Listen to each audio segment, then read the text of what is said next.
Ku isi ubuzima bugizwe n'uruhererekane rw'amakuru ndetse n'ibikorwa uko amasekuruza agenda asimburana. Bamwe bagiye bahitamo guharanira inyungu bwite, abandi bahitamo guharanira ukwishyura ukizana n'uburenganzira bw'ikiremwamuntu.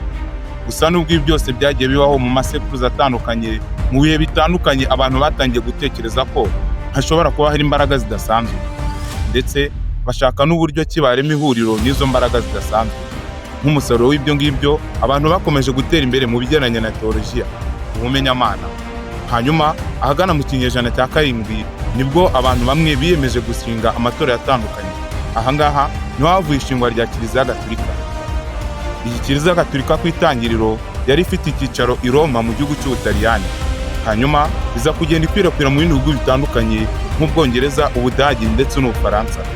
By'umwihariko mu gihugu cy'Ubufaransa, Kiliziya Gatolika yo ntibe bitoroshye ubwo intambara zarimo zijya mbere, ndetse abihaye Imana n'abapadiri baratotejwe cyane. Ahagana mu mwaka w'1789 ubwo Revolution Française cyangwa se amatwara y'Abafaransa ryarimo rijya mbere, abantu benshi bihaye Imana ndetse n'abapadiri baratotejwe cyane. Gusa Imana ireba abantu mu makuba ikabagorera umukiro. Neza itariki 20 z'ukwezi kwa gatanu uyu mwaka w'1789 nibwo Marie Cheikha na Jean Baptiste Champagnat bibarutse amahoro y'Ubufaransa. Nibyo watekereje neza, aya mahoro y'Ubufaransa ni Joseph Benedict Champagnat. Ese ubundi Champagnat ni muntu ki? Reka tubivugeho. Iyi ni The Times Apex, muhawe ikaze. Marceline Champagnat amazina yose ni Joseph Benedict Marceline Champagnat.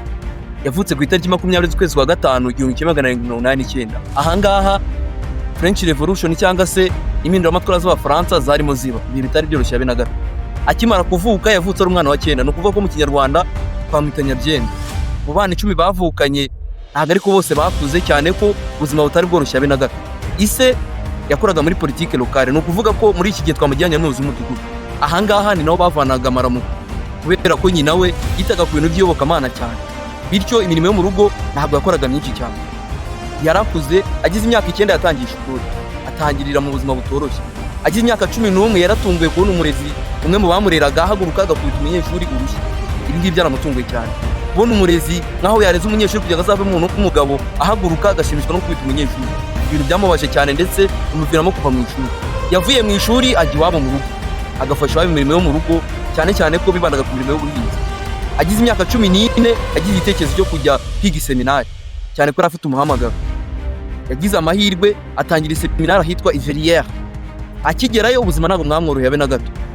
Abize mu seminari barabizi, ndetse n'abaza amaseminari barabizi yuko isomo ry'Ikilatini ni isomo rifite agaciro kenshi cyane. Akigerayo rero isomo ry'Ikilatini ryaramugoye. Nibyo wabyumvise neza, akigera mu seminari yaragiye ariga nk'ibisanzwe kwitaye ku bamuca intege, nyamara kwivana mu myanya y'inyuma ntabwo ari ibintu byari byoroshye abe na gato. Akiva Ivrière yakomeze seminari nkuru ahitwa Iriyo. Arangaha ari naho yambuje kurangiza seminari aza kuvamo umupadiri. Akimara kuba umupadiri yakomeje umurimo w'iyobokamana. Gusa rimwe igize guhamagarirwa gusengera umwe mu basore wari urwaye witwaga Montagne. Gusa yatunguwe no kumubaza asanga atazi Imana cyangwa se Yesu. Ibintu byaramutunguye cyane. Aravuga ati byaba ari byiza gushinga umuryango uzaziba icyuho kiri uburezi bw'urubyiruko, cyane ko urubyiruko rwinshi mu Bufaransa cyane mu gice cy'icyaro rwagaragazaga yuko utazi Imana. Ahangaha igitekerezo cye yaragikomeye. Nyuma y'indahiro yiwe yaje kugira amahirwe afatanya n'abagabo babiri aribo Jean Baptiste Audran na Jean Marie Grandjean. Abangaba baramufashije bashinga umuryango wa Marie. Umuryango wa Marie watangiye ku itariki 2 z'ukwezi kwa mbere 1917. Muri iki gihe Marceline Champagnat yari yuje imyaka 28. Tubaza igihe yavukiye kubera ko yavutse mu 1989. Umuryango wa Marie ukimara gushingwa ntabwo byari byoroshye. Igihe ntabwo byari byoroshye abe na gato.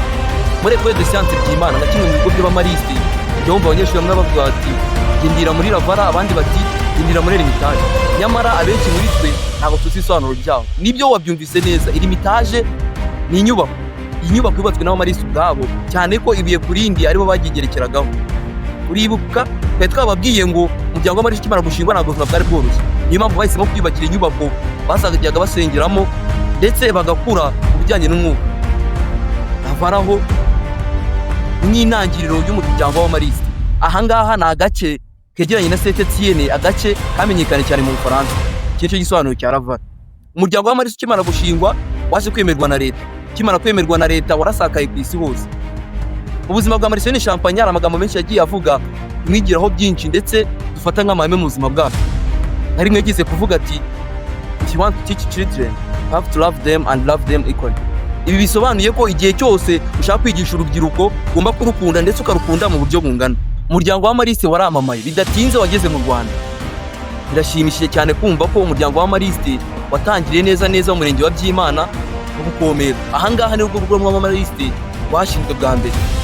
Ikigo cya Ecole de Sciences Byimana cyarashinzwe gusa kuri uwo munsi cyangwa se icyo gihe ntabwo cyitwaga Ecole de Sciences Byimana kubera ko cyagiye gihinduranya amazina kigize kwitwa Ecole Scientifique Moderne, Ecole Monitaire n'andi mazina atandukanye.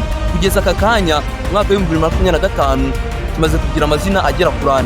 Bisobanuye ko amazina yacu yagiye yendagura. Kuri uyu munsi twateranye twese nabo mu rwego rwa Mariste kugira ngo twizihize umunsi w'umutagatifu wacu.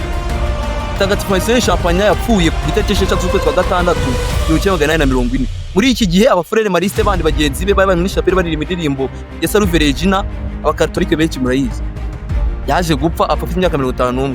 Ntabwo yarakuze cyane yabe na gato. Yababaje benshi gusa ibyo yadusigiye inagererwa kandi tubyigiraho byinshi. Kuri uyu munsi rero tumwibukiraho byinshi ndetse twebwe nk'abiga muri Ecole de Sciences Byimana twishimiye byinshi tugezwaho n'uburezi bw'abamariste.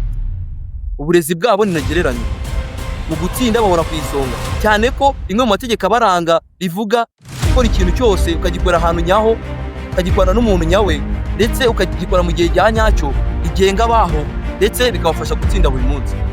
Then what do we have to learn from Marcelin Champagne? Those include kubaha Imana, respecting God, kudacika intege, never giving up, no gusenga, praying each and every day. Hanyuma ahagana mu mwaka w'1999 Marcelin Champagne yaje kugirwa umutagatifu na Papa Paulo wa kabiri.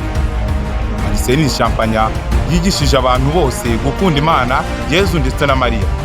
By'umwihariko Champagne yakundaga umubyeyi Bikira Mariya. Nko mu bigo bya Mariste hose bakunda umubyeyi Bikira Mariya kandi bagakunda kumwiyambaza kenshi cyane. Ibi ngibi bikaba ari ibintu bibafasha. Ibi nibyo Champagne yari yarashimangiye ubwo yashingaga umuryango w'abafurere akabita abafurere bato ba Bikira Mariya. Abamariste Champagne ni intangarugero ndetse n'intwari. Mutagatifu Champagne udusabire. Iyi yari The Times Apex. Ndabashimiye.